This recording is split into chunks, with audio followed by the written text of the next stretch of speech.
I'm study MA education example. ఇప్పుడు మీరు ఏదైనా పని చెప్పి కరెంట్ ఫ్యాన్ ఫిట్ చేస్తా, ఇంట్లో గోడ సున్నం కొడతా, మంచిలు పట్టుకొస్తా, సిమెంట్లో ఇసుక కలుపుతా, గోడ కొట్టేస్తా, ఇట్లా కొట్టి చెప్పండి అదే వస్తుంది. ఎందుకని నాకు నాలెడ్జ్ ఉంది. అర్థమైందా? అదే చదువుకోరని బీకి తీసుకురండి, చలో బీకి ఎయిర్పోర్ట్ పోమని పోతాను చూస్తా. పోమని ఎయిర్పోర్ట్ ఎట్ట పోతాడా? ఎయిర్పోర్ట్ పోతాడా? అసలు ఎక్కగలరా విమానం? అసలు బస్సు ఎక్కగలరా? టికెట్ ఎక్కడ తీసుకోగలుగుతాడా? టికెట్ ఎన్ని పైసలు తీసుకోగలుగుతాడా? ఏమీ తెలుసుకోలేదు.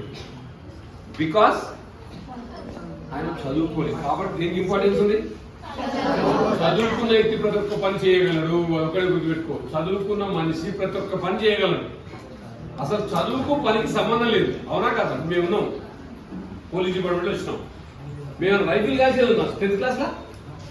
చెప్పండి, రైఫిల్ ఉందా? ఒక వ్యక్తి మర్డర్ చేసిన కేసు పెట్టిందా మీ దాంట్లో? పుస్తకాలు ఉందా 10th క్లాస్ ఏమైనా? 10th క్లాస్లో ఏముంటుంది? సమాజం కూడా ఉంటుంది. రాష్ట్రపతి అంటే ఎవరు, మన ఎగ్జాంపుల్ డిస్ట్రిక్ట్ కలెక్టర్ అంటే ఎవరు, ఎంఆర్ఓ అంటే ఎవరు, తర్వాత ఎన్ని జిల్లాలు ఉన్నాయి, ఔరంగాబాద్ ఏం చేసిండు, మనం ఏం చేస్తున్నాం, మహాత్మా గాంధీ ఏం చేసిండు, స్వాతంత్రం ఎట్లా వచ్చింది, ఇవన్నీ ఉంటాయి. కానీ మా ఉద్యోగాలు ఏముంటాయా? ఆడికి వేరే నువ్వు మళ్ళీ ట్రైనింగ్ చేయాలి. ఏం ట్రైనింగ్ చేయాలి? ఒక ఎగ్జాంపుల్, ఇప్పుడు మర్డర్ చేసి ఏం కేసు పెట్టాలి, ల్యాండ్ పంచాయతీ వచ్చింది ఏం కేసు పెట్టాలి, ఆటో డిస్కౌంట్ వదిలిండి ఏం కేసు పెట్టాలి, ఒక బండి మీద 3 పిల్లలు పోతుంది, 4 పోతారు, ఇప్పుడు 3 పోతురు ఏం కేసు పెట్టాలి. అదే కదా? మీకు ఫోన్ పోయింది ఏం చేయాలి, మీకు యాక్సిడెంట్ అయింది ఏం చేయాలి, ఏం ఎప్పుడు వస్తాయి? నేను జాబ్ సెలెక్ట్ అయినకి ఇచ్చే ట్రైనింగ్ అది. అర్థమైందా? కాబట్టి చదువుకున్న వ్యక్తి ఏం చేయగలడు? అన్ని చేయగలడు. అదొకటే గుర్తుపెట్టు. చదువుకోని వ్యక్తి ఏం చేయాలి, నాకు నేర్చుకోని ఒకటే చేస్తాడు. కరెంట్ పని చెప్పి ఇంతకుముందు ఎగ్జాంపుల్ బేసిక్ పని చెప్పిన, లేదు ఒక కరెంట్ పని అనుకున్నాం, కరెంట్ పని ఒకటే చేస్తాడు. ఎంత చేయడానికి వైర్లన్నీ తెలుస్తుంది.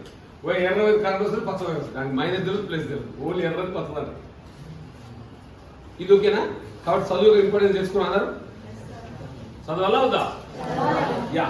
దాని తర్వాత ఇంతకుముందు ఏం చెప్పిన ఒకటి అంటే గురువు యాక్చువల్ నమస్కారం పెట్టుకుని ఫీల్ అని చెప్పినగా, అది జనరల్ ఏంటంటే మనం జనరల్గా అంటే కొన్ని స్టేట్లు ఎట్లుంటుంది అంటే, నార్త్ ఇండియా మీరు చూసుకొని వాళ్ళు జనరల్నే కాలు మొక్కరు. అసలు నార్త్ ఇండియాలో కాలు మొక్కడం అనేది అసలు పెద్ద ఇష్యూనే కాదు.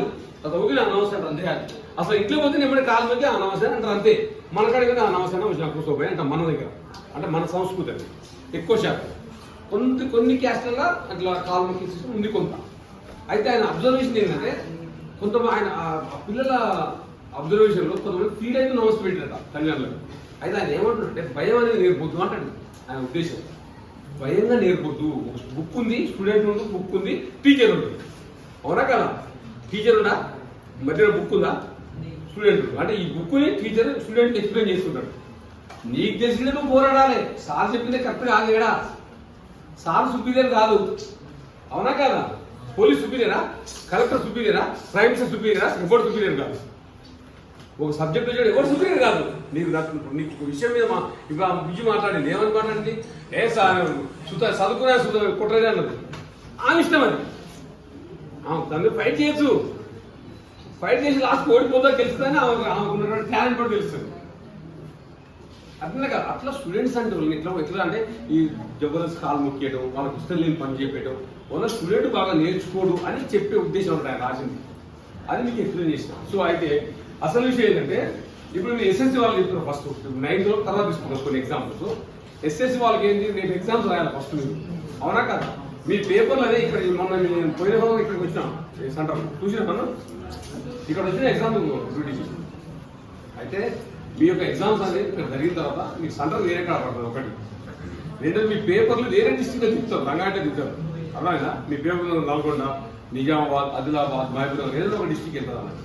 కాబట్టి మీరు రాసే రాత మంచిగా ఉండాలి. మంచి కూర్చో. అర్థమైందా? ఎట్లుండాలి రైటింగ్ అనేది? రైటింగ్ నీట్గా ఉండాలి. నీట్గా ఉంటే ఏమైంది? మార్క్స్ అనేవి మంచిగా వస్తుంది. అసలు మార్క్స్ అవసరమా కాదా? ఎంతమంది చెప్తారు? అవసరం లేదు అన్న చేయలేదు. మార్క్ మీద అవసరం లేదు అన్నో చేయలేదు, పెద్దగా అవసరం లేదు అంటే ఇంత నేను చెప్పినా మీ అభిప్రాయం స్వతంత్రంగా ఉండాలి. ఏ సారథి ఉండదు అట్లా అన్నా పెట్టి అర్థం అన్నవాళ్ళు ఎలా రేపు గెలుస్తావు. ఒక నువ్వు మొండి దాని మీద వాదించినావు అంటే ఆ తత్వం కలగాలి. ఇప్పుడు మీకు ఒకటి తెలుసా, అడ్వకేట్స్ ఉంటారుగా కోర్టులో, ఒకటి తప్పు చేసిండు, ఒకటి తప్పు చేసిన సైడే మాట్లాడదు ఈ తప్పు చేయలేదని, వాన్ కాన్ఫిడెన్స్ అది. అర్థమైందా మీకు?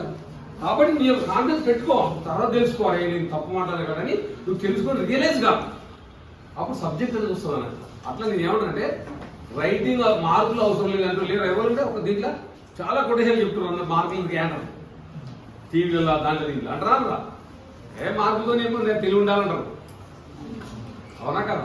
కాబట్టి మార్కులు ఎంతమందికి అవసరం లేదు, ఎంతమంది అవసరం అంటే మార్కులు కదా ఇంపార్టెంట్ కాదంటే ఎంతమంది చేయలేమండి ఇవ్వలేదా? సరే ఓకే సరే వాస్తవం చాలే ఇది చిన్న